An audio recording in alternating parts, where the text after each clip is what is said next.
Here you go. Revive.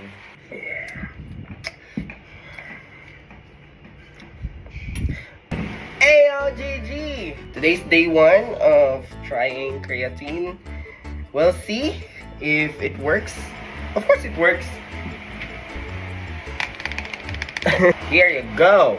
By the way, I got this creatine from Joel, the beloved husband of Obscene Explorer. Thank you, Mama, for this creatine. We'll see kung anong magagawa nito sa katawan ko. We'll see.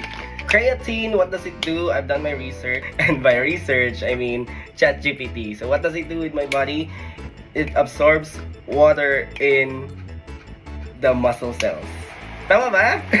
Basta. Ayan. Para maiba naman, let's try Revive. And I check. Pwede naman daw siya ihalo sa Revive. So this is me, day 1. This is my body, day 1 of taking creatine. Let's see. Ayan na. So it says here, for 5 grams daily. That's already enough. Ayan, so ito yung 5 grams. 1 scoop is equal to 5 grams. Ang init. Hindi masarap. By the way, I'm filming this kasi may nakita ako sa Facebook ni si Yasmin Curdy na she's taking law and parang binash siya na we're just taking law just to flex. Tapos yung response niya was beautiful. She said, sometimes nakalimutan ko na. Pero the thought is, life is too short. If you want to do something, then just do it. Don't wait for the approval of others, and don't wait for the approval or the standards of others. Document it, film it, take a picture of it, and enjoy the process. So we'll see. Ayan na, so we have the creatine here, and parang si Professor Newtonio. Revive baka naman. What else? Where's my food? So eto na. We're mixing it. Ay, Funny Life ba yan? Funny Life.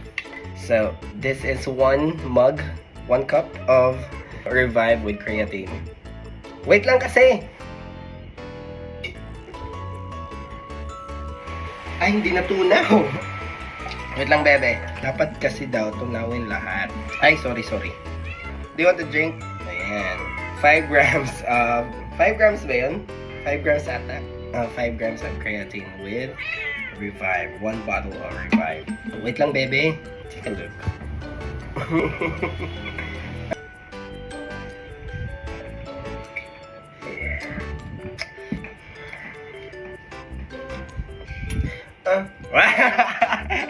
Okay. So yun, this is day 1, documenting. Wala namang natira, di ba? Ano ba? Wala namang messages. Okay, then see you tomorrow for day 2 of taking creatine. I'm planning to do this for like 2 weeks. Sabi kasi, after taking it for a week or 2, your muscle looks fuller because it absorbs more water. By the way, I just got from the gym and then uy, matagak ka. And sabi naman na walang specific time to take creatine. You just need to take it 5 grams a day. So this is day 1 of me taking creatine. Let's see if after a week or 2 it will be fuller. And I think that's all. See you on day 2.